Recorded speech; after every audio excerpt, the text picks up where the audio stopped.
इस मूवी में हम देखेंगे कुछ चोर जो असल में चोर नहीं होते। वो स्पेन की सबसे सुरक्षित बैंक और वोल्ट में कैसे चोरी करते हैं। इस मूवी की चोरी उतनी इम्पोर्टेंट नहीं है, लेकिन इस मूवी की कहानी और चोरी करने की प्लानिंग चोरी से भी ज्यादा इंटरेस्टिंग है।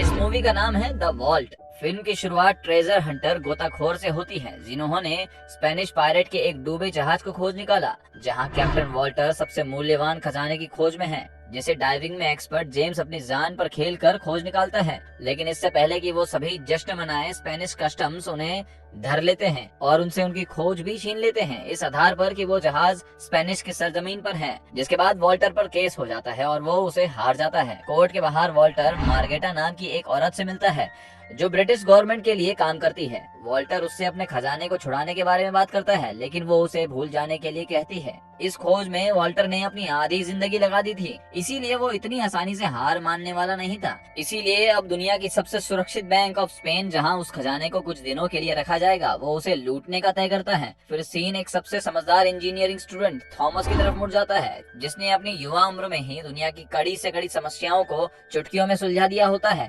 इसीलिए बड़ी से बड़ी कंपनी उसे हायर करने के पीछे है। पर थॉमस कोई साधारण टीनेजर नहीं है, उसे लाइफ में कुछ ऐसा करना है जिसमें बहुत ज्यादा चुनौती हो।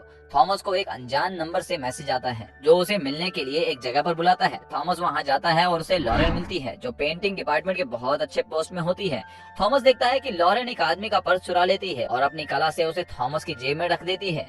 इसके बाद वॉल्टर थॉमस से मिलता है, वो दुनिया का सबसे सुरक्षित वॉल्ट, जिसका 80 साल से रहस्य बना रहा, और वो काम कैसे करता है, उसे तोड़ा कैसे जा सकता है, इसको ढूंढने का चैलेंज थॉमस को ऑफर करता है। जिस चुनौती को थॉमस बिना सोचे समझे स्वीकार कर लेता है और अगले ही दिन स्पेन पहुंच जाता है और वॉल्टर की टीम से मिलता है। उसकी टीम में क्लॉस जो कि कंप्यूटर एक्सपर्ट है, जेम्स जो लूट को लीड करेगा, ब्यूनस जो किसी भी चीज का जुगाड़ कर सकता है, और आखिरी लॉरेन जो हाथ की सफाई में काफी तेज होती है। हालांकि जेम्स को थॉमस पसंद नहीं आता है। क्लॉस वॉल्टर को बताता है कि उसने बैंक के फोन को तो टैप कर लिया है, लेकिन बैंक का सिस्टम हैक करने के लिए उसे बैंक का पासकोड चाहिए, जिससे उसका वायरस बैंक के सिस्टम को हैक कर लेगा। थॉमस एक सिंपल सा आइडिया बताता है। वो बैंक के किसी ऐसे एम्प्लॉय को कॉल करेगा जो आज छुट्टी पर है, और उससे एक ऑटोमेटेड मैसेज की तरह बात करके बोले कि उसके लिए वॉइस मेल है, जिसे सुनने के लिए उसे पासकोड डायल करना होगा। क्लॉस को ये आइडिया पसंद नहीं आता, लेकिन वॉल्टर उसे ट्राई करने के लिए बोलता है। फिर ब्योनस एक एम्प्लॉय से ऑटोमेटेड मैसेज की तरह बात करता है।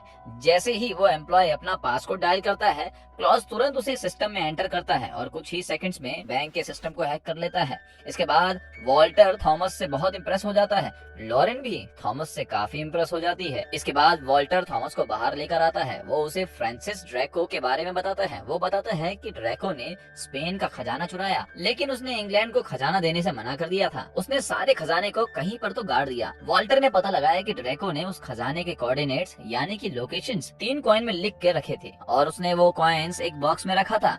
30 सालों से वॉल्टर उन कॉइन्स को ढूंढ रहा था। पिछले साल उसने वो कॉइन्स ढूंढ भी लिए थे। तब थॉमस को समझ में आता है कि वो कॉइन्स अभी भी बैंक ऑफ स्पेन के उस वॉल्ट में हैं। वॉल्टर बताता है कि उसे उन खजानों की कीमत का पता नहीं है।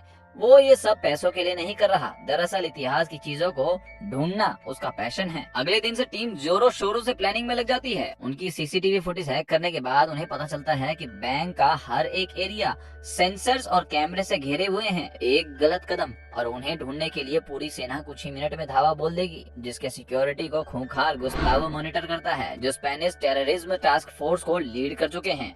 वॉल्टर का प्लान टनल के जरिए खुदाई करके बैंक में घुसने का होता है, इसीलिए ब्यूनस और जेम्स टनल के सारे रास्ते मापने लगते हैं। उसके पास वॉल्ट का एक स्केच था जो 19th सेंचुरी में एक एक्स एम्प्लॉय ने बनाया था, जिसे 1944 में कुछ मिनटों के लिए वॉल्ट के पास जाने का मौका मिला था। साथ ही उनके पास एक आधा स्केच भी था, लेकिन उन्हें इसका मतलब नहीं पता था। जानकारी के अनुसार वॉल्ट तक पहुंचने के लिए बीच में एक ब्रिज है। वॉल्ट को खोलने के लिए 2 चाबी और गुस्तावो के अंगूठे का प्रिंट लगता है, पर वॉल्ट का खुद का सिक्योरिटी सिस्टम है, और वो सिस्टम क्या है वो उन्हें नहीं पता। इसीलिए उनके वॉल्ट के अंदर जाने के बाद अगर वो उनकी इमरजेंसी मैकेनिज्म को समय रहते शट डाउन नहीं कर पाए, तो वो कभी वॉल्ट से निकल नहीं पाएंगे। बस यही उन्हें थॉमस की जीनियसनेस की जरूरत है, लेकिन इसके लिए थॉमस को वॉल्ट देखना है। वहीं अभी तक क्लॉस के पास बैंक के सभी कैमरास एक्सेस नहीं थे, इसीलिए ये लोग बैंक के अंदर जाकर सर्वर में एक बग लगाने का प्लान करते हैं। साथ ही वो 2 चाबी चुराएंगे और वॉल्ट के स्ट्रक्चर को समझने के लिए एक्सरे की तरह मैग्नेटोमीटर डिवाइस से स्कैन करने का प्लान करते हैं। लेकिन अगले दिन शुरुआत में ही उन्हें पहला झटका लगता है कि बैंक का फेस रिकॉग्निशन सिस्टम इंटरपोल के डाटाबेस से कनेक्टेड है, और जेम्स ब्रिटिश देश के स्पेशल फोर्स के लिए काम कर चुका है, इसीलिए वो तुरंत पकड़ा जाएगा और इसीलिए उसकी जगह थॉमस खुद को वॉलंटियर करता है। जेम्स के अलावा सिर्फ वो ही मैग्नेटोमीटर डिवाइस को इस्तेमाल करना जानता है और इसी तरह थॉमस और ब्यूनस बैंक के सफाई कर्मचारी के भेस में। तो वहीं लॉरेन आर्ट एक्सपर्ट बनकर बैंक में प्रवेश कर जाती है, जिसका काम चेयरमैन के रूम में लगे कीमती पेंटिंग्स की इम्प्योरिफिकेशन को वेरीफाई करना है। तभी वो गुस्तावो से मिलती है और चालाकी से उसे अपना कॉफी का कप देकर उसका फिंगरप्रिंट उसमें ले लेती है। क्लॉस हैक सर्विलियंस की मदद से सभी को गाइड करता है और टेम्पररी सर्वर रूम के सर्विलियंस को शट डाउन करके ब्यूनस बग को इंस्टॉल करने में सफल हो जाता है और अब क्लॉस सारे सर्विलियंस कैमरास को भी कंट्रोल कर सकता है। यहाँ लॉरेन को प्राइवेसी मिलते ही क्लॉस तुरंत उसके पेंटिंग्स को स्कैन करने की मूवमेंट को रिकॉर्ड करके स्लो स्पीड में लूप करके गुस्तावो के सर्विलेंस स्क्रीन पर चिपका देता है और अब उसे कोई आइडिया नहीं है कि असल में लॉरेन सेफ को ट्रैक करके चाबी को स्कैन कर रही है। इससे पहले कि चेयरमैन लौटे, लॉरेन अपना काम खत्म कर चुकी होती है और अब दूसरी चाबी के लिए काम पर लग जाती है, जहां क्लॉस बिल्कुल वही आइडिया इस्तेमाल कर रहा होता है। तभी लॉरेन ने ये नोटिस किया कि चेयरमैन स्मोकिंग करता है, इसीलिए उसके ऑफिस की खिड़की हमेशा खुली रहती है। वहीं थॉमस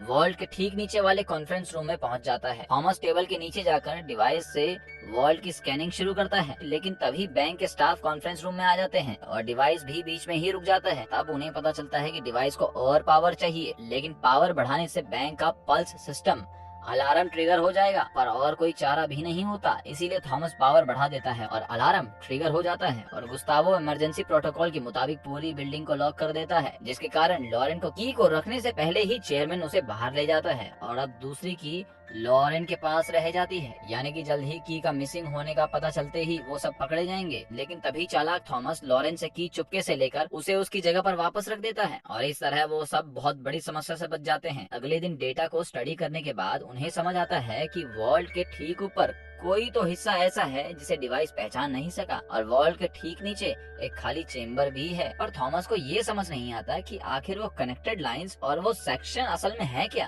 काफी समय सोचने के बाद थॉमस गुत्थी को सुलझा लेता है कि वो सेक्शन पानी से भरा एक विशाल चेम्बर है। वहीं वो पाइप जैसी फिगर्स को देखकर अंदाजा लगा लेता है कि ये एक गेयर सिस्टम है, जिसके ट्रिगर होते ही वॉल्ट पानी से भर जाएगा और पूरा का पूरा वॉल्ट खाली चेम्बर में समा जाएगा। इसके बलबूते पर वो एक और गुत्थी को समझ लेता है कि स्केचेस दरअसल लेडी ऑफ जस्टिस का है, यानी कि पूरा मैकेनिज्म एक जॉइंट वेइंग स्केल है। इसका मतलब है कि जैसे ही कोई वॉल्ट में प्रवेश करेगा, वेइंग स्केल डिफरेंस को डिटेक्ट कर लेगा और वॉल्ट को सील करके पानी से भर देगा, ताकि ना कोई अंदर या बाहर जा सके। अगले दिन ब्यूनस और जेम्स दोनों कड़ी खोज के बाद एक सीक्रेट टनल में छिपा हुआ वो जॉइंट वेइंग स्केल को ढूंढ निकालते हैं, पर उन्हें एक बुरी खबर मिलती है। जेम्स वॉल्टर को बताता है कि वॉल्ट की सभी दीवार स्टील प्लेट्स और टाइटेनियम कंक्रीट से बनी है, मतलब वो लोग वहाँ खोद नहीं सकते। ये सुनकर वॉल्टर निराश होकर वहाँ से चला जाता है, मतलब उनका मिशन अब फेल हो चुका है, क्योंकि वो वॉल्ट तक पहुँच ही नहीं सकते। फिर वॉल्टर देखता है कि बैंक के सामने पूरी भीड़ मैच देख रही थी और वो देखता है कि मैच के समय बैंक के बाहर के सभी कैमरास भीड़ की तरफ होते हैं। इसे देखकर वॉल्टर अब ऊपर के रास्ते बैंक में प्रवेश करने का तय करता है, क्योंकि जिस दिन वो बैंक लूटने वाले हैं उसी दिन वर्ल्ड कप फाइनल होगा और बैंक के ठीक बाहर ही मैच ब्रॉडकास्ट की जाएगी। पर अब सबसे बड़ी बाधा है कि वो कैसे स्केल को ट्रिगर करने से रोकेंगे। तो थॉमस दिन रात लगा देता है इस परेशानी को सुलझाने के लिए